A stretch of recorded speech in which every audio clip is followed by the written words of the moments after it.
C'est à Versailles que fut signé le 3 septembre 1783, sous le règne du roi Louis XVI, un traité reconnaissant l'indépendance des États-Unis d'Amérique.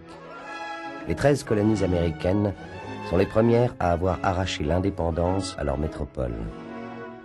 Comment les colons américains, pour la plupart d'origine britannique, ont-ils été amenés à affronter la très puissante Angleterre? Pourquoi les Français sont-ils intervenus dans le conflit? En 1763, après la guerre de 7 ans, la France a subi une défaite humiliante et perdu ses possessions américaines. L'Angleterre a étendu sa domination sur une grande partie du continent. Les Espagnols occupent l'ouest et le sud. Sur la côte est, sur une longueur de plusieurs milliers de kilomètres, s'étendent les 13 colonies britanniques.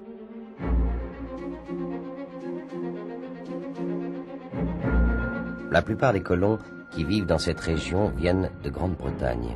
Ils sont venus chercher en Amérique la terre promise. Mais il n'y a que peu de points communs entre ces colonies. Leur climat, leur population et leurs activités économiques sont très différents. Au sud, les planteurs possèdent de vastes domaines et font venir d'Afrique de nombreux esclaves pour cultiver la terre.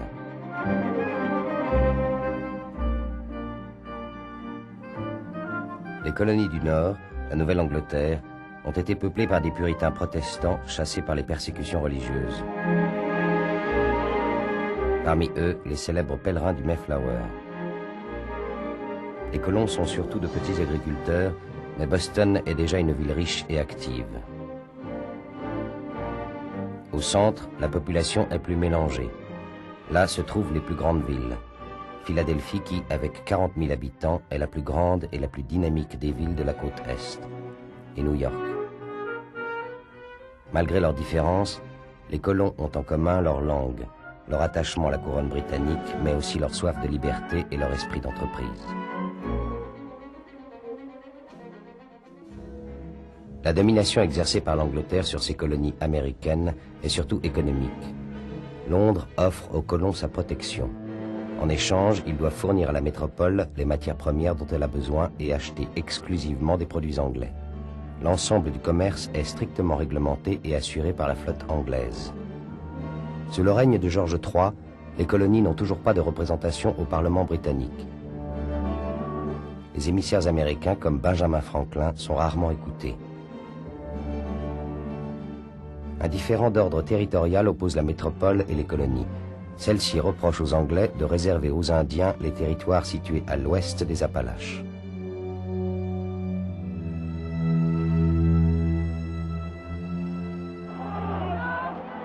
Dès 1765, un autre différend surgit. Les nouveaux impôts votés par le Parlement anglais sont très impopulaires et incitent les colonies à se révolter. Les premiers heurts éclatent et les colons commencent à s'attaquer aux espions anglais.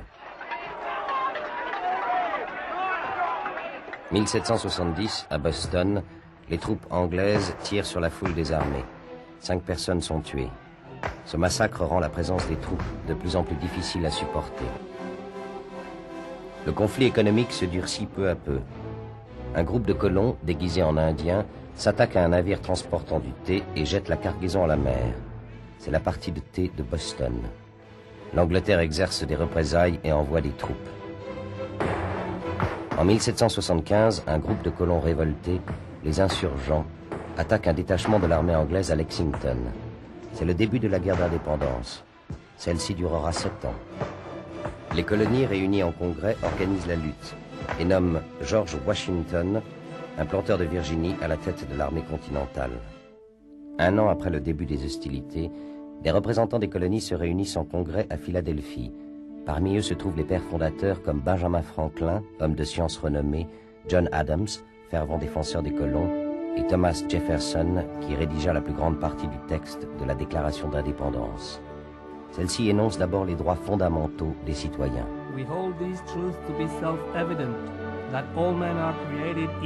Nous tenons pour évidentes par elles-mêmes les vérités suivantes. Tous les hommes sont créés égaux. Ils sont doués par le Créateur de certains droits inaliénables. Parmi ces droits se trouvent la vie, la liberté et la recherche du bonheur. Les gouvernements sont établis parmi les hommes pour garantir ces droits. Ces colonies unies sont et doivent être en droit des États libres et indépendants. Elles sont relevées de toute fidélité à l'égard de la couronne britannique. Inspirée par les textes des philosophes anglais et français, la déclaration est aussi un texte révolutionnaire qui remet en cause l'ordre établi et l'autorité du roi d'Angleterre. Mais le document ne concerne que les colons. Il ne parle pas des droits des Indiens ni de ceux des esclaves qui sont exclus de la vie politique. L'annonce de la déclaration d'indépendance suscite un grand enthousiasme en Europe. Certains jeunes nobles idéalistes, comme Lafayette, partent pour soutenir la jeune nation.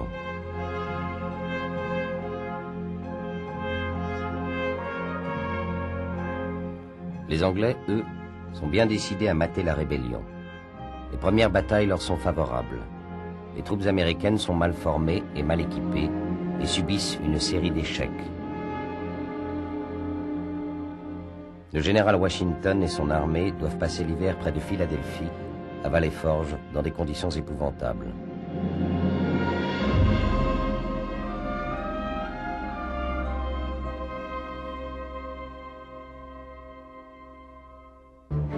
Pourtant, les Américains remportent leur première victoire à Saratoga, en 1777. C'est cette victoire qui va définitivement inciter la France, qui aidait déjà secrètement les insurgents, à entrer en guerre. Pourquoi la monarchie française, absolutiste, soutient-elle la cause des insurgents américains? En fait, Louis XVI et ses conseillers souhaitent, après la défaite de la guerre de 7 ans, prendre une revanche sur l'ennemi héréditaire, l'Angleterre. D'autre part, la bonne société française, sensible aux idées des Lumières, est très favorable à la cause américaine et aux principes énoncés dans la déclaration d'indépendance. Benjamin Franklin, l'ambassadeur des États-Unis, est accueilli avec enthousiasme. On le représente souvent aux côtés de Voltaire et de Rousseau. Le Nouveau Monde est à la mode et il inspire la fabrication de nombreux objets.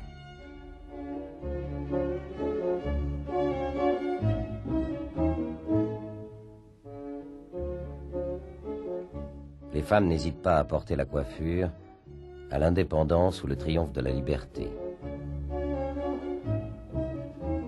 Benjamin Franklin est reçu officiellement à la cour et couronné par la reine Marie-Antoinette. La France signe un traité d'alliance et de commerce avec les États-Unis.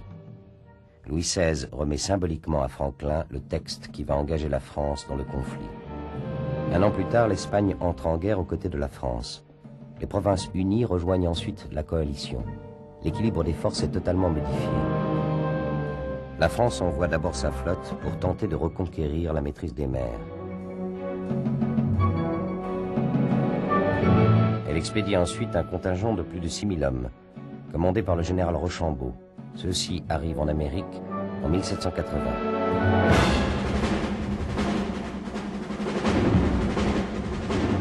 Les batailles se succèdent sur terre et sur mer.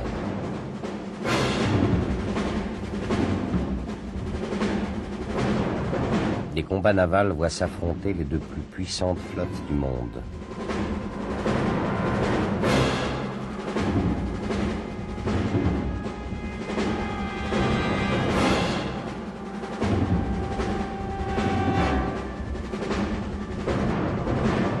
La bataille décisive se déroule à Yorktown en 1781. L'armée de Washington et celle de Rochambeau assiègent les troupes britanniques. La flotte française bloque l'accès à la mer. Les Britanniques, pris au piège, sont obligés de capituler le 19 octobre 1781.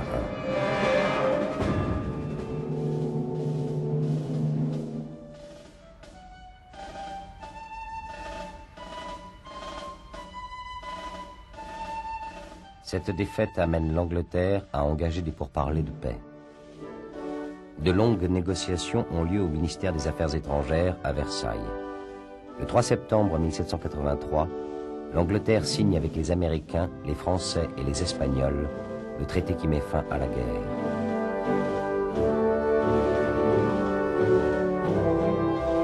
Avec ce traité, les États-Unis gagnent les territoires au-delà des Appalaches.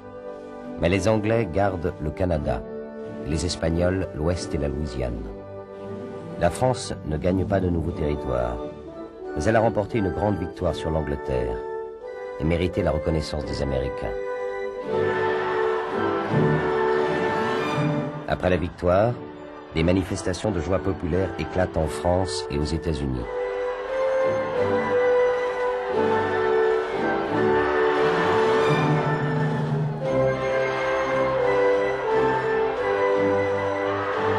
Des caricatures représentent les Anglais chassés par les Alliés. Mais il devient nécessaire de renforcer la nouvelle nation. Après bien des difficultés, à la Convention de Philadelphie, les États adoptent une constitution fédérative qui renforce le pouvoir central et préserve l'autonomie des États. Les 10 premiers amendements, Bill of Rights, garantissent les libertés individuelles. Le Congrès ne fera aucune loi qui touche l'établissement ou interdise le libre exercice d'une religion, ni qui restreigne la liberté de la parole ou de la presse. Ce texte a directement inspiré les rédacteurs de la Déclaration des droits de l'homme et du citoyen. La Constitution entre en application en 1789 et George Washington est élu premier président des États-Unis.